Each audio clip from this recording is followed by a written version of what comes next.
Episode 88. Here we go. We just started 88. No Laugh Track.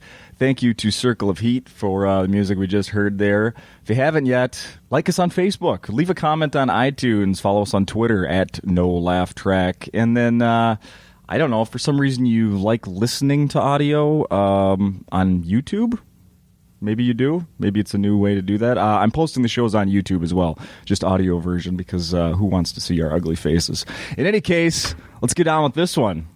Episode 88. Chris Gethard is in town. Hi, headlining at Acme. How you doing, man? I'm good.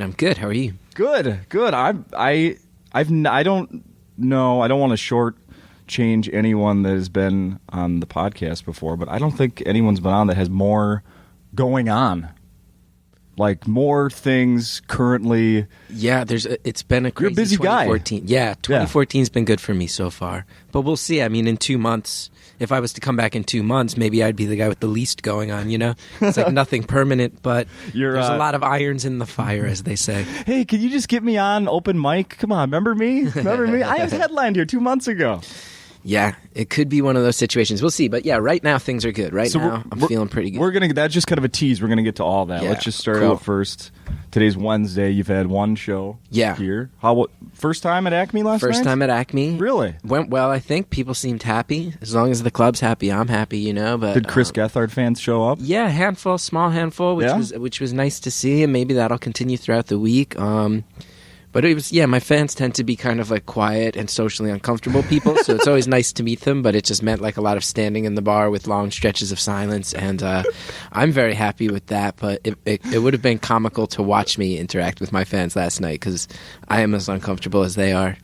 But yeah, I was psyched to be here. A whole bunch of my friends in New York. I was with Mike Birbiglia the night before I came here, and he was like, dude, Acme's the best. He's it's the best. So, yeah. I was super psyched to get out here, and it was a great crowd. He was just in town for a theater show. Yeah, he's doing his tour right now. Yeah, his Thank God for Jokes tour. Yeah. And he's a good dude. He's a good dude. I've buddied up with him in New York, and he looks out for me, and he had very glowing words for Acme. So I was happy to come here and verify that yes, the crowds are good and the people are nice. Are people giving you tips on what to do in Minnesota? There is, but you know, it's like between the cold and the fact that I don't have a car, it's mostly I'm just like, man, I think I'm just going to spend a lot of time in this hotel room trying not to freeze to death. I'm going to Austin, Texas right after this. Oh, it's the same weather hit there. That can't be true. No, thank God. You could feel the genuine moment of terror as I realized you might not be kidding. How far south do I have to go? I know, man. It was like I'm really psyched to do these shows, and like I said, last night was super fun. I'm looking forward to the rest of them, but I am like, this is kind of like leaving New York, which is miserable weather, to come here, which is the same weather but even colder. Yeah. Austin's like the light at the end of the tunnel, so happy to get down there just for the weather. Though I think the shows here will be much better. I'm doing South by Southwest down there, which I've done before, and it's fun, but it's like a fiasco. It's like staying up all night and running around and really wears you out. So when is that? That's next week? That starts next week. Yeah, oh, wow. The comedy portion. Yeah, they spread that festival out, man. I guess. Yeah. So when they have you work that, is it like in a... I've never gone. I would love to someday. You're like in a night, like here's 20 or 10 comedians in 6 hours. There's nights like that where it's a whole bunch of comedians, and then like we're doing the Chris Gethard show live on stage one night, so we're doing that, and UCB, which I work out of in New York, they have a bunch of shows lined up, so it's just kind of like bouncing from show to show, and then there's also so much going on, like music-wise and film-wise, that it's just trying to like see as much as you can, do as much as you can, so it really is chaos in a fun, good way. But I've done it. This will be the third year in a row I do South by, and I get sick almost. I think the both other years I've done it, I get sick because I'm just like so physically dead by the end of it. So the partying. I'm not much of a partier myself personally, but I think I'm just weak. I think I just have a weak constitution, and staying up late that many nights in a row kills me. I don't even drink, but I get hungover from South by Southwest. Maybe it's the dry air. Could be that. This doesn't tie into anything you just said, really, but if I leave here today and never talk to you again, I'm going to kill myself for not bringing this up. Oh, well, I wouldn't want that. No. It's the last thing I want on my conscience. Don't man's death. Don't make me kill me. Please, bring it up. Okay. Bring it up. I can't handle the pressure. On your website, there is like a video of a guy that looks like you in a band on a football field. Oh. That's you? By guy who looks like me, you mean yes. This dude I went to high school with. Oh, I cannot believe we're talking about this. This has been like the bane of my week. I'm sorry. No. It's so great. No, it's okay. You know that. This friend of mine from high school found a VHS tape of us in our high school marching band, and he digitized it, put it up, and then put it on Facebook where my brother found it. And my brother then started tweeting it out, and a bunch of fans of mine found it, and now there's all these images of it floating around. And I will tell you, I'm sorry. No, it's okay. The lowest moment of my week thus far was when my fiance found it, and I watched her watch me in a high school marching band performance, and it is not cool. It is the opposite of cool. Someone on Twitter said I look like a matador who mugged a Frenchman. That's the outfit I'm wearing. Okay. It's really bad. I'm playing a tambourine and sleigh bells. It's like I'm completely prepubescent. Yes. It was not. I was not thrilled when it went up, but at least people are having fun with it, so that's good. You should come out with a tambourine on stage. My fiance watched it, and she is right too. Like everyone else is like marching around awkwardly because they're awkward high school kids in a marching band, and I'm like performing. I'm like dancing and really selling it. You probably didn't sleep the night before. Yeah, I'm sure I was really excited. But she was like, of course you became a performer. Like, you're clearly so desperate for attention up there. Which was both true and stung. It had a stinging quality to it. Yeah, well, you could look back. Yes, indeed. But it is, I mean, people that are that age now are going to have that problem forever, where everything's caught in a picture or video. Man. Yeah, I can't imagine. Like the archives people have of their youth. I would not want that. Yeah, no. But so it is surprising that someone in their 30s is. Yeah, because I get back. My parents didn't have. There was no video camera. No. There's nothing. I wish there was none. I wish you could not digitize VHS tapes. And I'll just be clear too. I'm not cool, and I'm trying to say I was better than it in any way. But I want to be very clear. I joined marching band my junior year of high school, specifically because all the girls who talked to me were already in marching band anyway. Yeah, there you go. So it was a strategic decision. I wasn't a particular fan of marching bands. I wasn't a particular fan of like military formations or girls flipping flags around. It was mostly just any girl I had a chance with was a marching band girl, so that was the place where I should be. It was a smart play on my part. I agree. If they were on the chess team, you were on the chess team. Yeah, exactly. Yeah. Exactly. I mean, I managed to squeeze in marching band around my existing interests, which were things like debate club and the High School Musical. So, now, I mean, maybe wrestling team would have been more, masculine. Oh, yeah. But there's no girls on the wrestling team. I will tell you this. I actually was. There was brief talk from the wrestling coach of asking me to join the wrestling team. To be the 103-pounder exactly, or whatever it would be? Because I was like so small that I like most towns didn't have a kid in that weight class, so we'd just win a match every meet. You potentially could have gone undefeated. Oh, I would have loved that. Because I did weigh like 94 pounds when I was in high school. So I wish I did that. That would have been a much better story than played sleigh bells in the marching band. Wrestling champion, I would take that looking back on it. But no. Undefeated first year. I wish videos of that surfaced of me kicking ass. But yeah, instead, just the ref holding your arm up because the other team forfeited. There was no competition. I instead have videos of me in a frilly white cowboy hat playing sleigh bells. That's what I have. Well, what was the football game that you were? That was actually a performance. That was the state championships at Giant Stadium. Oh, wow. That was a marching band competition. If you want to go check down this video, you can see me perform in a completely empty Giant Stadium. Wow. Like a hilariously empty. And I'll also put this out there. I did not remember until that video surfaced that there was this girl in our color guard, like the flag girls, and her name was Sandy. And she dated this guy named Randy. Mm-hmm. And Randy was a crazy person. And I remember he had like a high-end Mercedes or BMW in high school, but no one really knew how he got that because he wasn't from like the best area of town. There was something going on with Randy, but he was completely in love with this really sweet, quiet marching band girl named Sandy. And if you listen throughout that whole video, you just hear a maniac from the back of Giant Stadium over and over again going, Sandy! No. And it was Randy, and I remember they got in a big fight. Sandy and Randy got in a big fight because he kept yelling Sandy during our Giant Stadium performance. Which that made me laugh to remember that lunatic named Randy. Everyone knew Randy would live on somehow. Oh, it made me wonder what Randy could possibly be up to today. I can't remember his last name, unfortunately. I remember hers. Maybe I'll look him up. Maybe they're married and happy and have kids, but I doubt it. They have a kid whose name ends in Andy. Candy. Yeah, Mandy or... Mandy, yeah. Yeah. Brandy. Yeah. Or it could have gone that way, or he could be living in that car. Yeah, or she like moved on to a life with a less volatile individual, and she's real happy, and he is he's in dire straits somewhere. That would be my guess. Or they both turned out fine, and they were just dumb high school kids, like we all were. Did you? So you grew up in New Jersey? I did. West Orange, New Jersey, North Jersey, Sopranos country. Everything in common with the Sopranos? Sopranos, or nothing? I will say in many ways, I was not exposed to the mafia, but the culture of North Jersey, they captured very well. Really? The way people talk.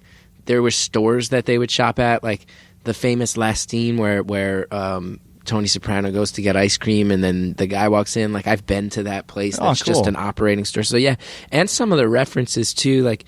They would reference things from my hometown to a degree where I'm like, I really like this show, but I don't quite get why everybody else does because I'm just sitting here like, oh my God, they mentioned the Turtleback Zoo.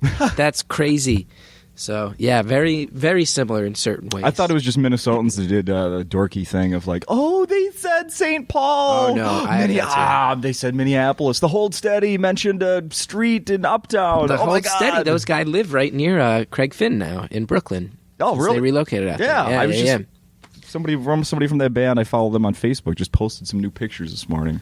Could have been taken in your neighborhood. In my neighborhood, they apparently the Holt Steady just opened a bar with the express purpose of trying to have a Minneapolis bar in New York. So they stocked it with all Minneapolis beers, and it apparently has the vibe. I guess from what like I said, I'm not a drinker, but people have told me that Minneapolis bar, my friends in the punk rock scene are like, when you go to Minneapolis, that's where you go drink because the bars are great. So they just built one in Greenpoint, Brooklyn. Yeah. Well, I didn't know that. Yeah. Well, if you don't drink, you should at least go in there and buy someone a grain belt. A grain belt. Is that the one to go with? Yeah. Now I'll look. That's like I know what I'm talking about. Middle of the road Minnesota beer. What's the high end Minnesota beer? Oh, Surly. Surly. Have you had that? Oh, I have not. That? No, I haven't. I haven't touched the booze in a couple of years now. Cleaned myself up. If they have Surly, that'll really impress people. Okay. Yeah. Okay. It's legit. That would be a good recreation of a Minneapolis bar. Surly and Grain Belt. Surly and Grain Belt. Yeah. All right. When I was in college, we used to drink a Minnesota beer named Pig's Eye. No good. I ever heard of that? College and the name Pig's Eye, it cannot be a high quality beverage. It wasn't. We used to drink King Cobra. Do you have that out here? Yeah. Malt liquor? Yes, malt liquor. King Cobra. Was that a can or a bottle? We used to drink 40s out of the bottles. Nice. As you can see, that was my style of drinking, hence why I've been sober since I was 22. Because I used to... One of the worst nights of my life. Have you ever had Mad Dog 2020? I don't remember ever passing a bottle around, but I think it got mixed into something stupid. Oh my God, man. One of the worst nights of my life was drinking Mad Dog 2020. I went completely insane. Yeah. Completely insane, yeah. Someone had to tell you probably what you did. Yeah, it was one of those. It was one of those ones where I was like on the verge of going to the hospital, and I also apparently started insisting that I was about to die and telling my friends I'm going to hell, tell God I love him. And that was like, it's rare for your friends in college to sit you down and be like, you probably shouldn't drink. But when you start saying stuff like that, like I had other 21-year-old kids being like, hey, you should chill out, which is, I think, a rare level of insanity due to Mad Dog. But Mad Dog's it's like poison. Mad Dog 2020 is just poison. I drank poison. That's why I behaved that way. Syrupy, kind of, isn't it? It's a fruit-flavored syrup. That was what it was I was trying. I had been drinking a lot of beer, and I was not handling it well. Yeah. So on my friend's 21st birthday, he said, I'm going to go buy a bunch of stuff. What do you want? And I said, get me some Boone's wine. Oh, Boone's Farm. Yeah. He was like, I don't want to buy Boone's, and I was like, all right, fine, just get me something that's not beer, like something like that's lighter, something fruity. Like I know I'm sounding a little weak right now, but whatever. So he came back with the harder version of Boone's Farm in his mind, which was Mad Dog, and which tastes pretty bad, but I just chugged it. I chugged it, and then I fell down and I hit my head, and then I remember very little else of that night. Purple very teeth, blue. Wouldn't it turn your teeth purple? Isn't it purple? Yeah, it was. I had strawberry banana, which was like this awful magenta. Just chugging. I mean, chugging strawberry banana. Mad Dog 2020. What a horrific story. What a horrific thing to have done. That reminds me of being. I was one of the last guys. You know, like when everybody in high school was. Drinking and partying. I was one of the nerds who like took sports seriously. So when I signed this thing for each season of baseball or swimming, like, well, I'm going to abstain from using alcohol or drugs. Well, you took it seriously. I took that seriously. Yeah. It also having my dad as a teacher at the same school I attended. Oh, that'll do it, right? It may have added some pressure on behavior, but. So I never drank, man. Yeah, your dad was a teacher in your high school. Yeah, that's a bummer. Oh, I could tell you a story. But so I remember one time it was towards the end, I think senior year, right after. In any case, I never drank, never, ever, ever. My buddy's parents were out of town. We're going to throw a party. His older sister was going to buy us booze. This was the time I'm like, you know what? I'm going to be able to stay at Bill's house. And get another thing I was always worried about was coming home and getting caught because I thought I know there like a lot of my friends like they come home, parents are in bed, they don't give a shit. Mine would have stayed up. Mine would have waited for that 11 p.m. curfew or midnight or whatever. So there was no chance of ever getting away with anything. Anyway, so I told Bill's sister to go. I was like, well, I want to drink something too with everybody. I'm like, I don't know. I don't think I like beer. Could you get me something that I might like? She buys beer for everyone at the party except me. She gets a 2-liter of wine cooler. That's awesome. Yeah. Were you mocked the horrifically whole night? All night. Did you get drunk? No, because I got a headache first. So it was a complete failure. That is a lame night of high school life. Mm-hmm. Yeah, well done. Well done. Yeah. And that's why you're in comedy now, right? Yeah, that's why how I ended up in radio and doing this thing. Yeah, exactly. But oh God, I should do a show sometime just talking about having a dad as a teacher in the school. I can't imagine. The only good thing was if I forgot some money for something after school. Yeah. Good, like, hey, $5, you know? Yeah. There was someone there to loan me money. Other than that, miserable. Every other teacher must have been able to judge you and guilt you so much harder. I got caught mocking the school principal once because he was yelling at a friend of mine who had parked in a spot illegally outside of the school. He was yelling at my friend, so I was standing behind the principal and I was doing this mocking him to try to make my friend laugh. Well, he turned around while I was doing it and busted me. And I got brought into the office, and as he was screaming in my face, one of the things he told me is, "How fucking dare you? I got your dad his job." Whoa. Yeah. Whoa. There's some guilt to throw on a 17-year-old. Oh yeah, that's not good. Oh yeah, that's not good at all. He left the door open for his office. He yelled out to the secretaries and said, "Hey, Cheryl, you know who I have in here? Severson's kid. Severson. His kid's in here. You know what he was doing? Mocking me." Whoa. Yeah. Well, that principal sounds like he was a real douche, huh? He had one of those voices that was like one of those registers that's so low. Some people I don't think could even hear it. You know, it's hard to understand. Hey, Sever, I got your dad his job. Does your dad still work with that guy? My dad is retired, and that guy's dead. So you can say, was your dad ever like he was a jerk? My dad is the nicest. Really? Polite. I bet no your dad didn't like conflict. That guy deep down. I bet deep down your dad. I guarantee he would never say that. Yeah. Yeah. I've never really heard many complaints about anything. So. Wow. Yeah. All right. Uh-huh. All right. How about you? What'd your parents do? My parents, my mom, she was a teacher for a while, and my dad worked in like pharmaceuticals. He's a chemist. Oh wow. Yeah. Holy cow. Yeah. In New Jersey, that's like the big industry is pharmaceuticals. Oh, okay. So yeah, they're good people. You said you got a brother? I do. I have that teases you? Older brother, a couple years older. He was a very defining influence in my life. My parents, good people. I don't have like a traumatic home life story like many a comedian has. They're good people, still married and loved. It's very adorable to see. Sure. My brother, a couple years older than me, he was a real loose cannon. That was one thing about my high school experience was like no matter how like just walking through the door, teachers were like, "Oh shit, you're Greg's brother," because he was like a terror. One of those. Yeah. So I had to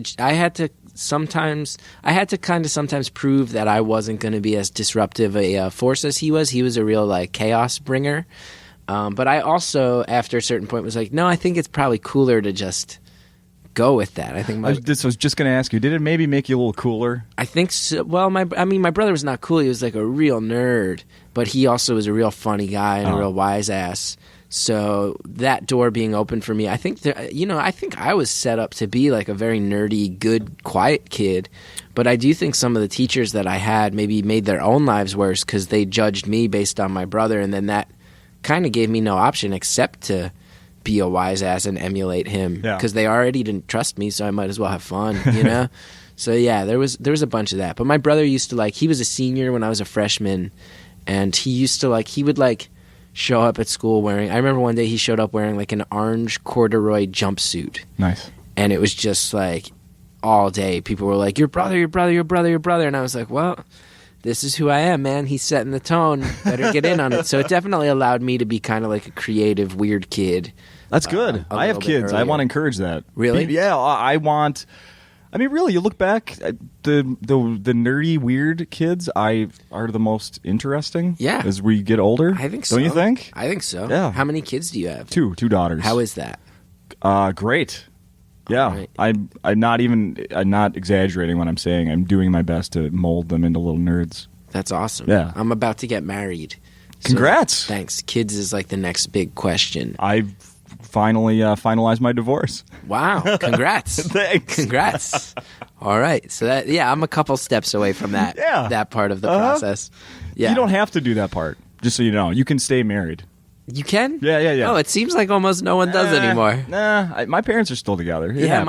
Mine too. It happens. Yeah. Yeah. How you doing? How you holding up? Great. I got an awesome girlfriend. It's been a long time. I've actually been separated a while? Yeah, yeah. Okay. Like so everybody's cool with each other. Totally. Like almost 3 years and a few months. Oh, wow. It Nice. took a long time to get divorced. Yeah. Long time. That's a pain. Yeah. There's a lot of paperwork and lawyers and stuff, right?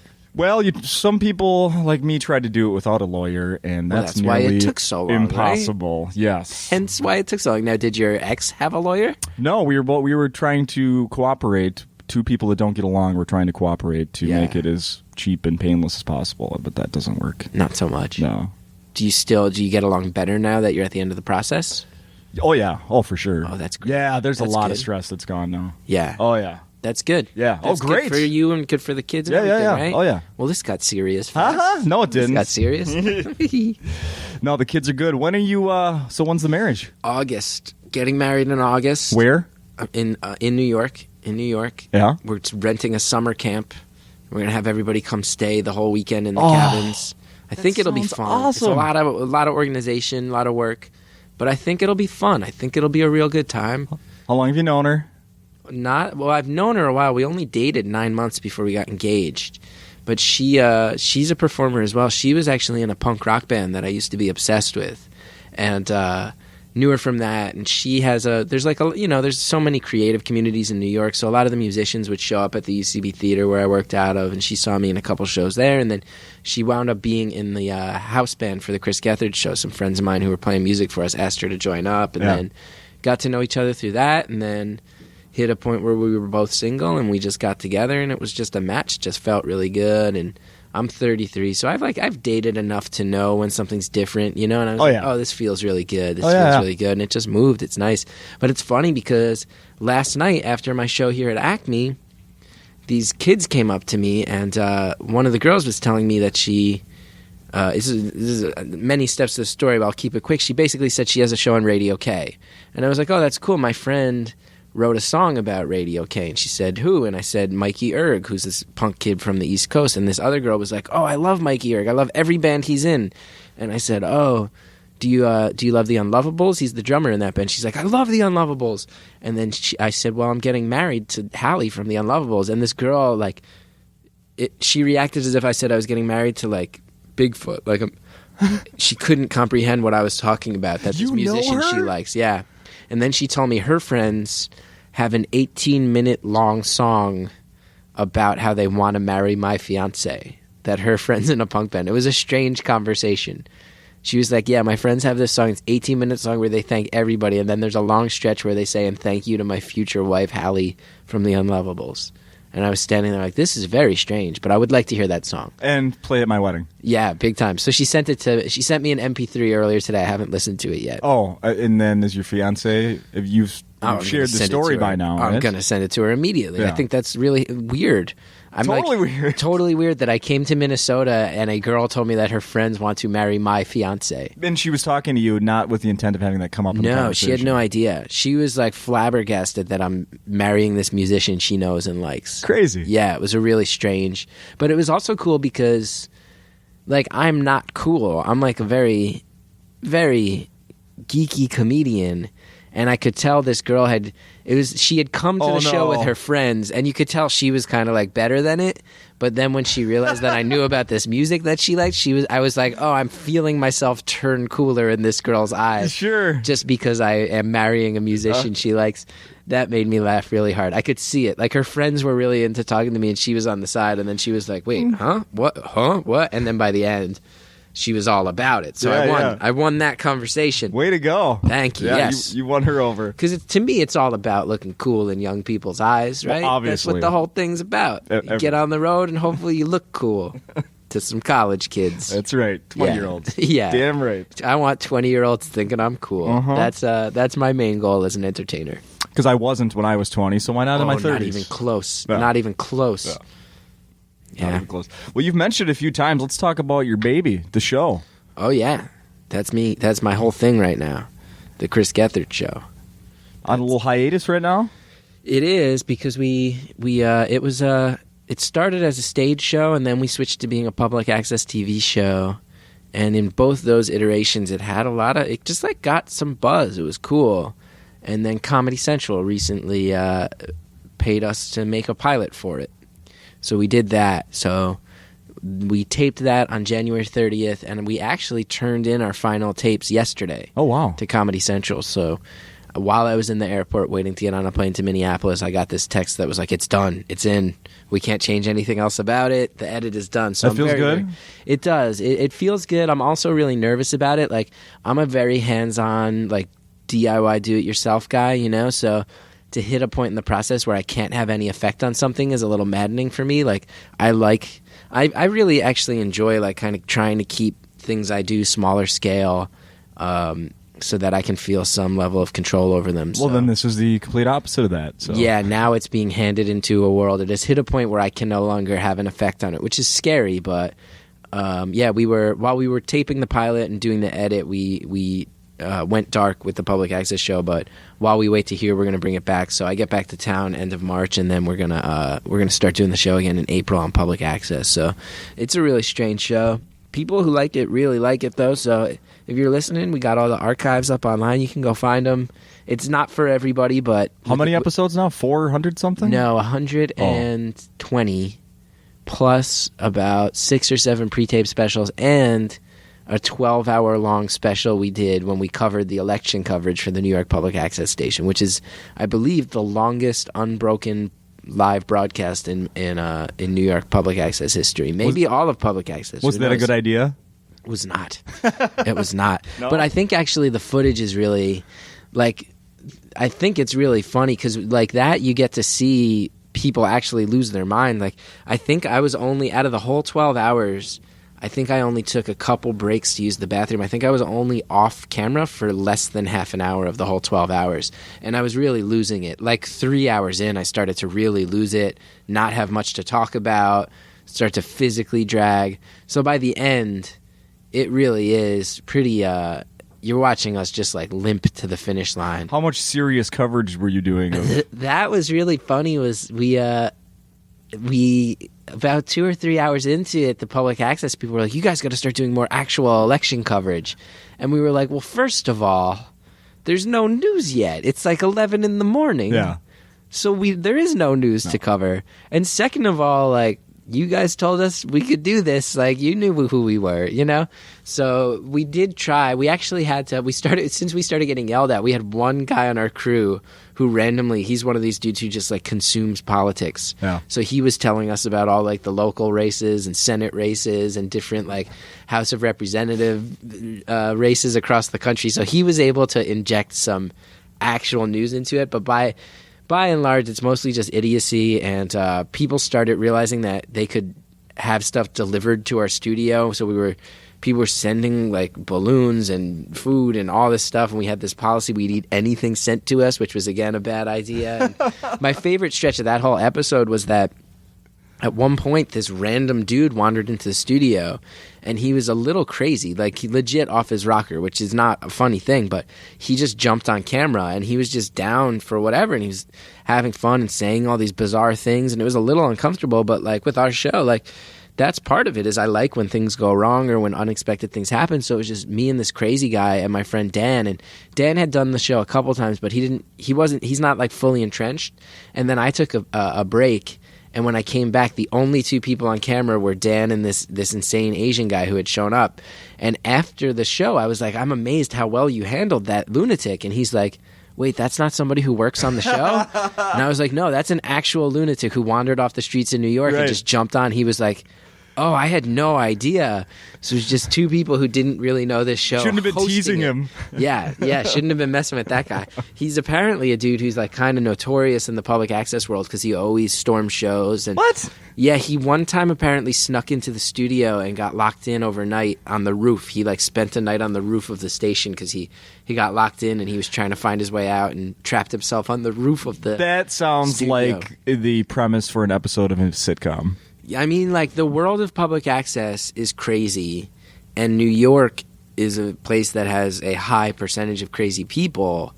So there's tons of stories, man. I love it. I love being a part of it. I think it's like a really punk rock thing. I think it's a really cool thing that maybe like people, myself included, when I signed up for it, I think I kind of rolled my eyes at it and was like, this is funny to do this, but it's actually such a cool thing. But there is tons of insane programming there, tons of insane people, because one of the great things about public access is they really do let anyone have a show. And if you are schizophrenic, you can have a show. If you are completely disconnected from society, you can have a show. There's a guy in New York who has a show who is a active, high-ranking member of the Latin Kings. Hey. He has a show. He actually used to have a live show, and then he threatened to kill someone who worked at the studio. So they told him, you can't do your show live here anymore, but you can still have a show. You just have to pre-tape it. So he shows up. Send it to us. He shows up every week, calls the security guard from the sidewalk. Oh. Security guard comes and takes the tape, and he's been doing that apparently for 11 years. He's been doing a show from a studio where he is banned from entering it. I think there is something about that that's really amazing and really kind of cool that there's this thing that anyone can be a part of it. We don't care. They actually just told me, I didn't know this. They said they don't even actually, the people who program the station don't even watch the content. They don't watch the shows because then they would be tempted to remove something if it's not good or if it offends them, and that's outside of their mission statement. So the people who actually pick the shows never ever watch them so as to not be tempted to censor them.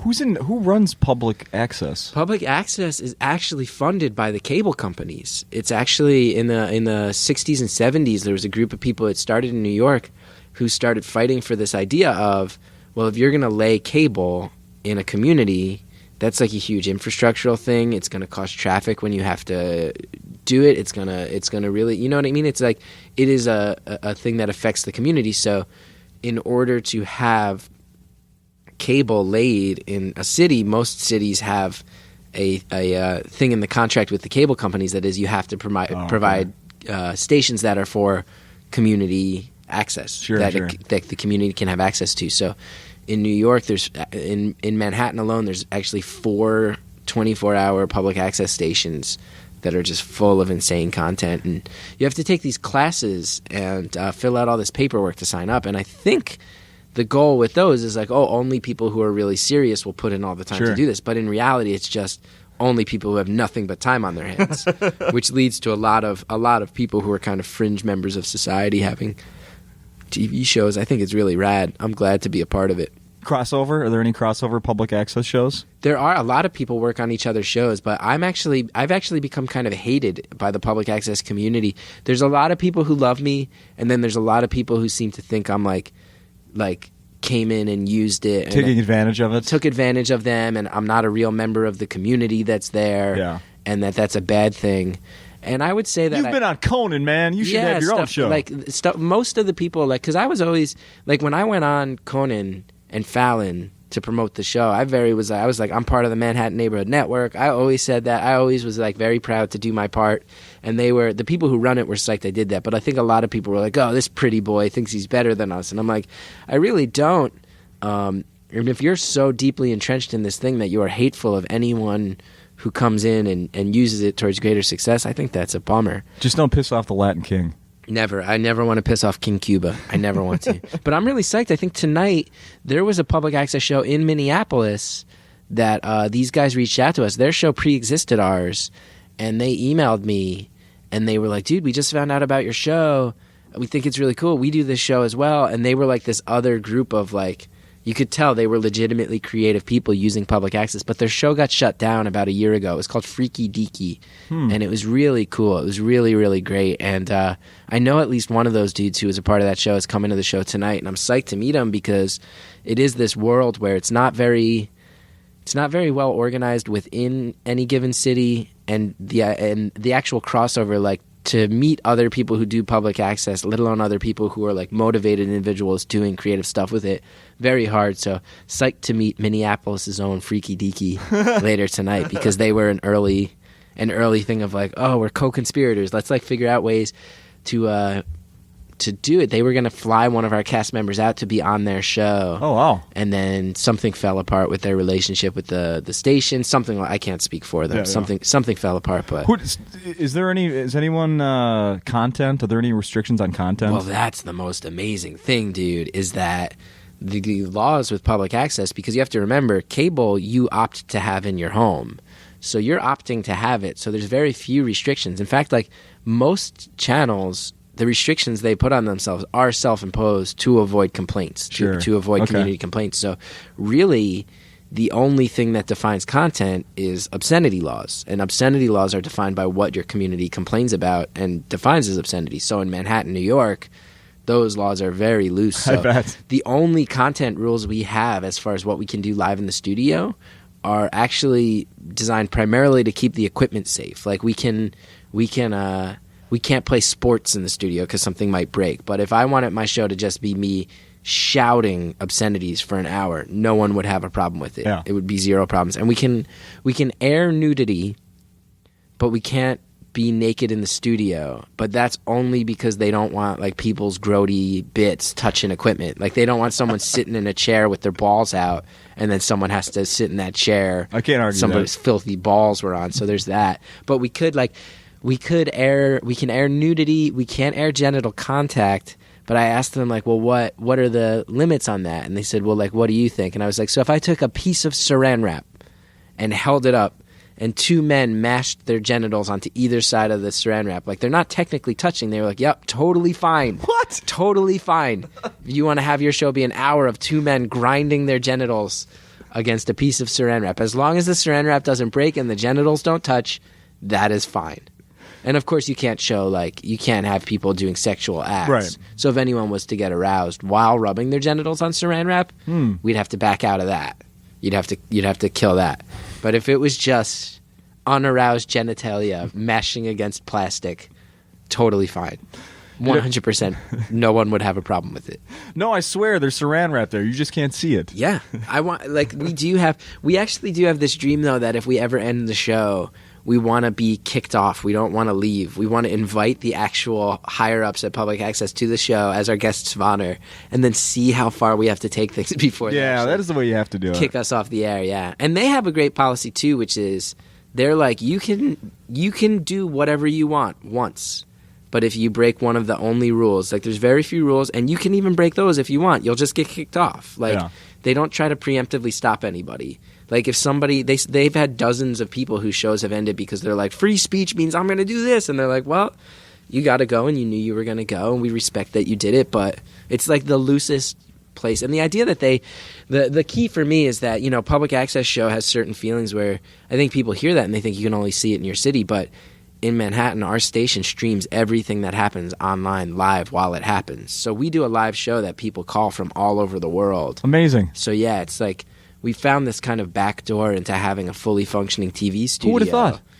Yeah, for our internet show. The 90% of the people who watch the show watch it on the internet at this point. So we got really lucky and they took great care of us. And as you can see, like I get really rambly and nerdy and excited talking about public access, but I think it's a really great thing. We're trying to organize right now. We're trying to like find other people in New York who are who we think would like take well to the medium and try to, as we are like ending our days there, trying to set up some other people who might be able to create some really similar cool momentum. Yeah. What let's move on to the like so Comedy Central, what are they're buying, or you know, they are interested, they've shown interest in the like a carbon copy of what you're already doing? The show right now, the show on public access is an hour long and it has no commercials. Comedy Central wanted to see a half-hour version of it that would incorporate commercials. So we had to figure out how to do what we do. We're used to having 58 minutes. We had to figure out how to do that in 21 and a half minutes, which is the amount of actual time that a half-hour TV show is on. So that was a really huge adjustment. That being said, that's really the only adjustment. Like, one of the really good things about having done the show for 4 years before they bought the pilot was that they were really, really genuinely respectful of, like, you guys built this thing. It has a cult following.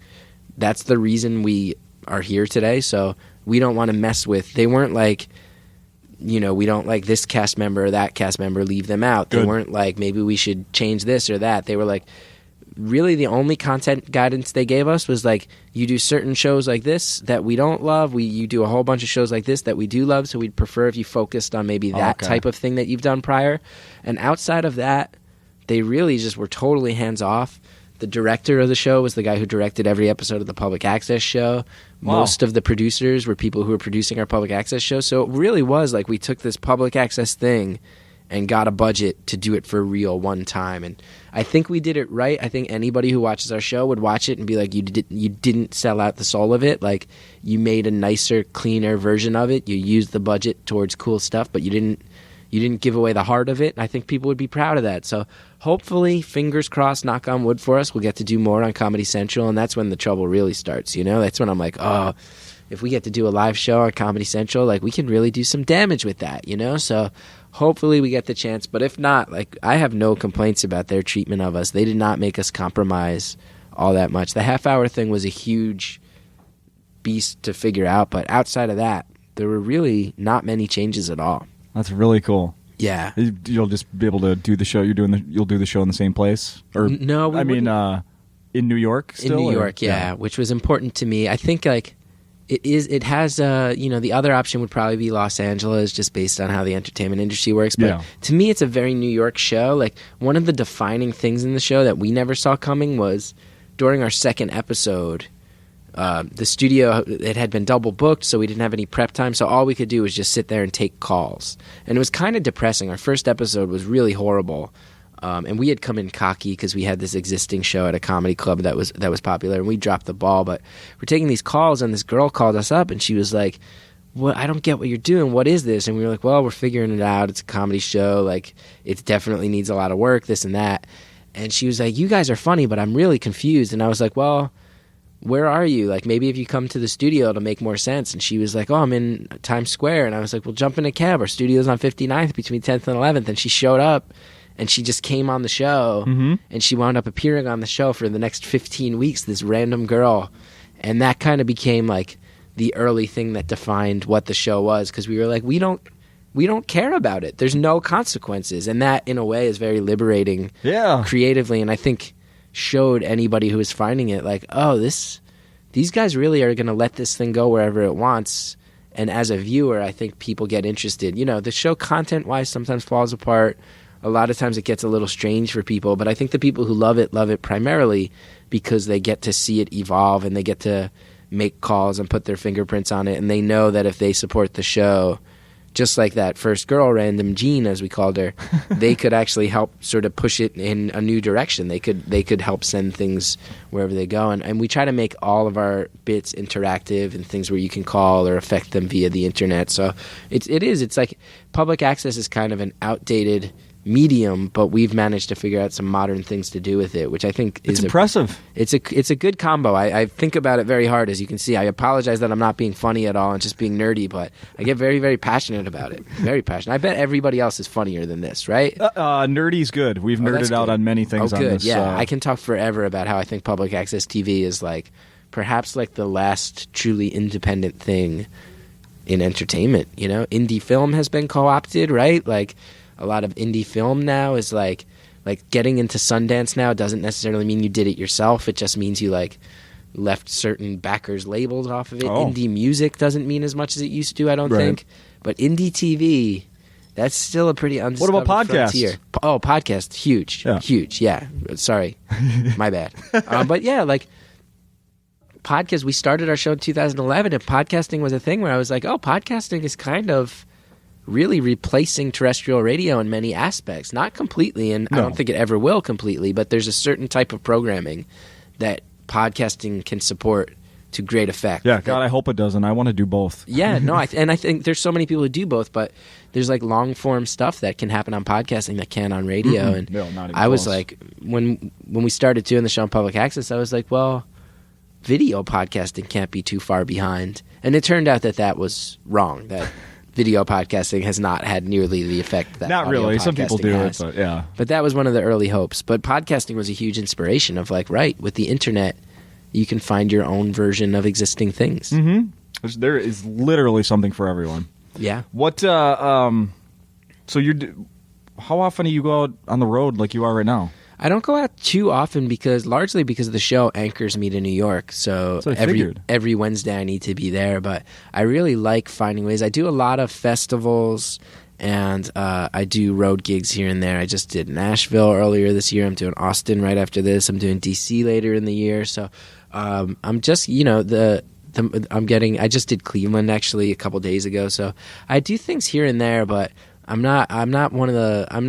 don't really have my life built in a way where I can leave for weeks at a time like a lot of people. So I try to get out as much as I can. Were you ever like that? Hitting the road? No, just because I did. I always anchored I just do so much sort of New York-centric stuff that anchors me there. So I haven't hit the road for like long stretches of time, probably like 2 weeks at the most. Taking the Gethard show on the road was like the longest I've been out there. But I really, really enjoy it. It's cool to see how big comedy is everywhere. In New York, where it's always been a part of the culture since like the early 70s, it's easy to like take it for granted. So to get out there and be like, oh no, people love this stuff these days. It's really, really uplifting and cool. And you have a CD coming out. Yeah, a record. A vinyl record, which I'm... Not only a vinyl. No. It's vinyl and digital. There's actually no CD. No CD at all? No, but I'm putting it out on this punk label out of New Jersey called Don Giovanni Records, and they put out a lot of my favorite bands, so I'm really psyched to be a part of it. But that comes out April 22nd, and I think people will like it. A lot of the Acme crowd is hearing like a lot of the material off that. Okay. Because I'm filming a half-hour stand-up special for Comedy Central at the end of March. So it kind of all lines up time-wise really well. So oh, wow. Yeah. So a lot of this week here at Acme, I think, is going to guide a lot of what shows up on my Comedy Central special at the end of the month. I'm really using it to kind of feel out what these guys like as I take it to an audience that doesn't necessarily know me as well as the New York audience. How much stuff do you have, that you're comfortable with, that you can work with to whittle down to a half an hour, 25 minutes? As far as stuff that I would actually consider putting in that special, I probably have about 45 to 50 minutes that I'm like, there's good stuff there, I have more stuff than that that's like in development but not as solid as the rest of it. But yeah, it's probably a matter of trying to pick like the best 20 minutes out of the best 45 or so. So it's definitely kind of a headache because I have to pick those minutes and then I have to figure out how to clean them all up and get them ready for broadcast and make them fit time-wise into a structure that they don't normally have to fit into with commercials. So. Is the special something that's going to be filmed in New York? Boston. Oh, they Boston. filmed them all in Boston. I don't know why. Oh, that's right. We've been doing that for a while. Yeah, for a couple of years now. Yeah. All the specials, Boston. Good for Boston. Strange, though, right? Yeah. Arbitrarily Boston. Forget them. Yeah, man. No, that being said, Boston, I love you. Support me March 28th at the There we taping. go. I don't want to talk bad about that city before I go there. No, you're going to kick ass. You know what? When I think of Boston as being a sports fan, I just think about the Boston Red Sox. I hate them. Other than that, I love too. Cheers. So Cheers is one of my favorite shows of all time. Boston's a great town. So there you I've been go, up there. I've Boston. done a number of shows in Boston over the years. It's a good time. Cheers. You're a Minnesota sports fan? Mm-hmm. You Timberwolves? Mm-hmm. You think you're keeping Kevin Love? I hope so, because without him, it's not... Dismal. Yeah, it's pretty dismal. We did that before when they traded Kevin Garnett and got yeah. rid of the star, and it was... Because elsewise you got Rubio, but Rubio has not proven himself to be everything people thought he was. No. Exciting player. Sure. Not a great player, though. Pretty. Yeah. He's very pretty. And fun to watch. Yeah. Ricky Rubio. Yeah, man. I went to my first game this year, just a couple of weeks ago. Really? And they lost. Yeah, So, that makes sense. bad That makes taste sense. in my mouth. Yeah. Yeah, and then 2 days later, they had another home game and won by like 35. That's So, awesome. yeah. That's how Kevin Love does it, right? He can really have an impact. I was just looking tonight. Apparently, the Knicks are coming to town tonight. Yeah, just down the street, man. I know, man. And I got the show. I was looking it up, and I was like, because the Knicks, I'm a Knicks fan. The owners of that team, you can't go to those games for less than like $80. It's like highway robbery. Yeah. So I was like, oh my God, I could go get a cheap seat. Watching, what is it, the Target Center, Yeah, right? I was like, I could go get a cheap seat at the Target Center. I could probably go get food, have a great time. The whole night will cost me like $30, $40 total. And then I got the shows. I was like, all right, I'm here for a reason, to do shows, not to watch the Knicks. I didn't fly on a plane to land here Let's and then see, watch the Knicks. tonight's show's 8. I think the game is at 7. Game's at 7. You don't have to be here. Oh, I do go up last. You do go up last. Don't tempt me. I All would I'm get in saying so is much trouble, though. realistically- Oh, God, that would be such a jerk move. All I'm saying is you could go for at least the first half. Oh, my God, The you're game right. is only How far is the Target Center a from here? mile from here. I could walk it? Mile and a half. Not far. It's just, downtown here. Same side of downtown. Not far. You could go and at least watch the first half. I'm just saying. Especially if you're a Knicks fan and your team's in town. I mean, but the other thing about being a Knicks fan this year is that they are by far the most frustrating team in basketball. One of the worst teams. And also, it's not fun. It's not fun to be a Knicks fan. Carmelo's great to watch. Every other player on that team is worse than the last. An unwatchable train wreck of a season. Isaiah, what's his name? Doesn't run him anymore, does he? Isaiah Thomas? Yeah. Oh, no. Thank God. No. Thank God. But their owner, James Dolan, he's still around. He's a kook. They got no hope. It's a team with no hope. How close have you sat at Madison Not Square close Garden? at all. I wish I could afford those close-up seats. Not even a buddy like a big shot friend? I wish. I have I think my manager gets seats once in a while, and he asked me once, and I couldn't go, and then he took a friend of mine who was like, the seats were so close. So I was very, very bitter and jealous about that. But I have a couple friends, like one of my good friends is on SNL right now, and they have seats, and I'm always praying. Is that Bobby Moynihan? Yeah, Bobby and I came up together in Really the New York cool. comedy world. He's a good guy? One of the best dudes you'll ever meet. One of the nicest, most genuine human beings you'll ever meet in your entire life. Yeah.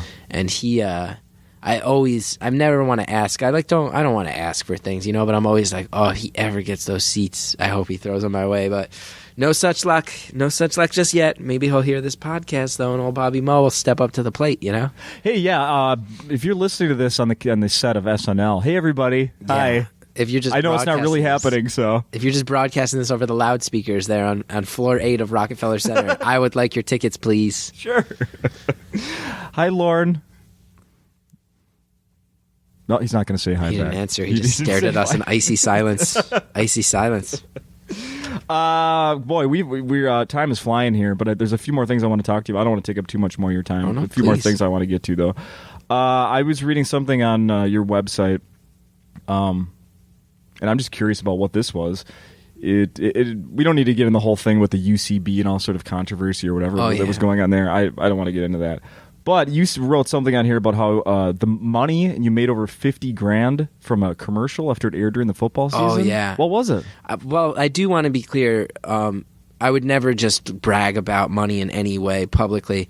There was a big controversy in New York about sort of like different clubs and how they pay performers. Right. And UCB doesn't pay people to perform, which a lot of people have a problem with, and I totally get it. But I put up a post saying that long term, my career has been served by the fact that I have this place that lets me just go and try things out, work things out, and they don't care if I fail. And I wound up at one point, when I got my acting agent through them. I had a McDonald's commercial one year, many, many years ago, and it aired during football season. So just constantly during football games, this McDonald's commercial was on, and I would just get checks for a long time, which, again, I don't like talking about money. I think it's gross, but it was like an eye-opening thing. I hope you know it doesn't come across like that. Oh, no, that's good. That's good. I just want to make sure for any listeners who have the context, like that is out of character for me. But the argument was people saying, like, if I do a show, I want to get like $25 for the show. And my point was like, if I can do a show at a place that doesn't care if I fail and lets me find my legs, I'd rather let them have that $25 if it can help lead me to getting an agent that can get me some jobs where for one day of work I'll be making a lot of money over the course of a whole football season, and then that evens out in the end. All the work and shows that I put in for free led to an opportunity like that, and then I wound up making all that money back in ways that are probably, that count towards health insurance and that aren't such a struggle. So that was my main goal. But yeah, commercials are a racket, man. Like when you see those people who like that girl, the Flo from the Progressive ads, she is a millionaire just from those. Gotta be. I would imagine she has to be. Like those commercials are a racket, man. That's a racket. I used to at the radio station. He doesn't work with us anymore, but I did work with the guy that took over for Gilbert Gottfried, the voice of Affleck. Affleck? Yeah, he's the new Affleck voice. He must have been psyched, man. Yeah. He probably bought himself a pool off of that. Oh yeah. Affleck money. Yeah. I auditioned to replace that Affleck. Did you really? I did, but I knew there was no choice. I'm like a weak-willed. I have like such a weak, soft voice. I sound so authoritative and masculine in my head, and then I hear my voice, and it's this. Do you watch back your shows on the Public Access? No, I almost never do because I can't. I don't like the way I sound. I have low self-esteem. I don't like the way I look. It makes me self-conscious. Everything I do wrong just like jumps out at me. So I try to just let it exist. Unless like something very specific happened that I can learn from, then I'll go back and watch it. Yeah. But by and large, I don't, just to keep myself out of my own head. Do you go back and listen to your radio stuff? The radio stuff I can't really. No, I don't listen like our daily show that I do. I'm a producer in a morning show. I listen. Yeah. I don't listen back unless it's something like I do sometimes there's a best of thing I host every other Saturday, so I inevitably have to hear it back. Yeah. And then as the podcast, this thing. At the beginning, I would listen back to all of them. Now I really only listen back if someone's coming back a second time. That makes sense. So really only like in the producer capacity do you listen to your own stuff. Because it's horrific. Yeah. It's horrific. I'm like, oh my God, that's how I look and move and sound. Plus, how do you get around, and this is just a unique thing for people that do, that produce something like this, art or whatever you want to call it. Not that this is art, but that produce something. If I'm sitting at home listening to myself on my computer and my roommate or girlfriend walks in, like, it's kind of embarrassing. What are you doing? Really? Are you that full of yourself? Yeah. How you doing listening to yourself in here? It's a bummer. I try to avoid it.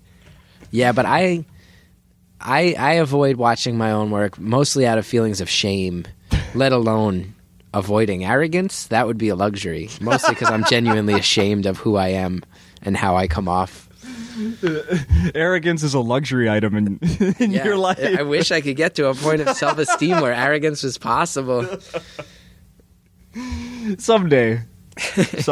We'll see. You've done some acting as well. I've done a little bit, yeah. Here's all I want to ask this. What was the smallest role in the biggest movie? The smallest role in the biggest movie was I played a banker in The Other Guys, the Will Ferrell, Mark Wahlberg movie. Mm-hmm. At the end of that movie, a gun is held to the head of a banker, and I am that banker. No lines? I think one or two lines. Yeah. Where I'm like, don't do it. Like, that's literally all I say in that movie. Nice. So that's a pretty small role. And I had a very, very, if you want to go into TV, I had a tiny role in Louie, but in an episode that's one of my favorite episodes. Oh, which one? The one where Doug Stanhope comes back as like his old open mic drunk friend. Yes. There's a scene where they go by an open mic, and I play the host of that open mic. Oh, no kidding. Where I get to introduce Doug Stanhope, and I go, what's your name? And he goes, Shitty Fat Tits. And I go, oh, ladies and gentlemen, Shitty Fat Tits. And that's my sole right. contribution. That's Which I'm right. so psyched to be a part of that show, but it is a tiny role that I'm very proud of. Well, comedy nerds like me love that show. Oh, dude, me too. Yeah. I was so psyched that I had a chance to be a part of it. It was rad. That's very cool. Did you, and you've been on Fallon a few times. Have you caught his Tonight Show? I just watched last night in my hotel room. Mm-hmm. I watched last night too, the beginning. Yeah. What do you think? I watched a bunch of it. I like him a lot. I think that format fits him so well. I feel like he used to take so many knocks on SNL for like laughing during sketches and stuff like that, but I think that's just because he's a dude who really has fun and takes his career seriously but doesn't take himself seriously. And I think that host format like really plays into that. Like he has fun with that show, and I think it's really fun to watch. And I think a lot of the interactive stuff they do is like probably some of the most cutting edge. Yeah, I think so. Did it ever bother you when he would break character and laugh during? It did. I mean, it didn't. It didn't bother me, but I know a lot of people who it did bother, and I know a lot of other comedians who were like, "Just commit to your stuff." But to me, I don't know. I like watching people have fun, and I'm not the best at keeping a straight face either, so I'm not one to judge. Yeah. Yeah, I don't know. I always thought it was funny. Because when he was laughing, it was things that were legitimately funny. Yeah. So, and it, like, to me, that's one of the things about SNL that is, like, I always loved those moments because it reminds you, like, this is live. Things could go wrong. This is like a thing that's happening one time right now, right in front of you. I always actually appreciated it in that sense, that it had there was like an element of like risk there that SNL doesn't often show its hand on. You know? Did you do a little work for them at some point? I did. I guest wrote for them one year. What does that mean? 2 episodes. They bring people in. Basically, like if they have extra money in their budget, they'll bring in writers for a couple episodes just to like hang out and be a part of it and throw ideas in. And in 2007, I did that for 2 episodes, and it was a really good thing. It really, I think, like kicked off my career in the directions it's gone, primarily because I didn't get hired there afterwards. And I went in there kind of feeling like, I can't believe they're letting me do this. And I walked out feeling like, oh, I could be a part of this. Like, I'm good enough. I got a sketch to dress rehearsal. Like, I could do this. I could make this happen. And then they didn't hire me, and that really rattled me, but it made me get to work. You know, it made me really start hustling. So. Oh, nothing made it on air? No, I didn't get anything on the air. But I was really, really proud to be a part of that for even a short time. Oh, hell yeah. Yeah. Hell yeah. It was a real good thing in my life. In both like the encouragement and the vote of confidence, and then in how much it scared me when I dropped the ball and turned in a really bad writing packet in an effort to get hired permanently. And I was like, oh man, I need to really put the work in and get going. Let's move. So from there, I really committed hard to making a career in comedy.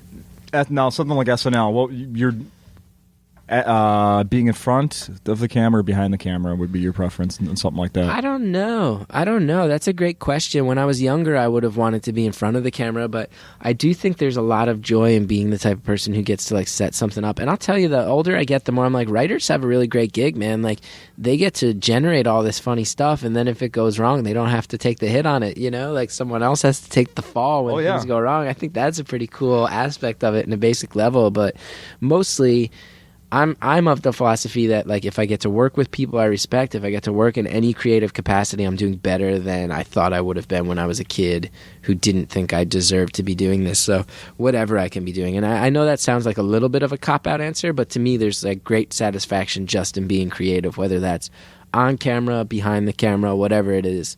I'm happy just to be creative and pay my rent. That's my sole goal. I try not to think too much harder beyond that.